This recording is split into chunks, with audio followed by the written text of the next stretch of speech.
நல்லா கவனிங்க.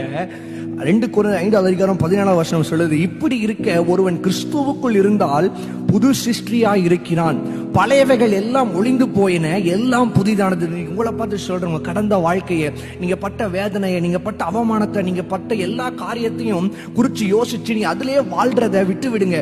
ஆண்டவர் சொல்றான், எப்போ கிறிஸ்துவுக்குள் ஆயிட்டியோ அப்பவே பழையவைகள் எல்லாம் ஒளிந்து போயிற்று, எல்லாம் புதித, நீ புது சிருஷ்டி ஆயிட்டப்பா. நீ பழச குறிச்சு யோசிச்சு அதிலேயே இருக்கும் பொழுது வாழ்க்கையினுடைய அடுத்த காரியத்திற்குள்ளாக, அடுத்த திட்டத்திற்குள்ளாக, அடுத்த ஆசீர்வாதத்திற்குள்ள, அடுத்த மேன்மைக்குள்ளாக நீங்க போக முடியாது. ஆமா, அது நடந்து முடிஞ்சிருச்சு, இப்போ நான் ஆண்டவருக்குள்ள வந்துட்டேன், ஆண்டவருடைய தீர்மானத்துக்குள்ளாக வந்துட்டேன், அவருடைய திட்டத்துக்குள்ளாக வந்துட்டேன், அவருடைய பிரமாணங்களுக்குள்ளாக வந்துட்டேன். இனி நான் பழச குறித்து யோசிக்க மாட்டேன், என் புதிதான ஆசீர்வாதத்தை பார்க்க நான் முன்னேறி செல்லுகிறேன். எத்தனை பேர் ஆமென் சொல்றீங்க? அதே போல நம்ம பாவத்தை மறைச்சு ஒரு நாளும் வாழ முடியாதுங்க.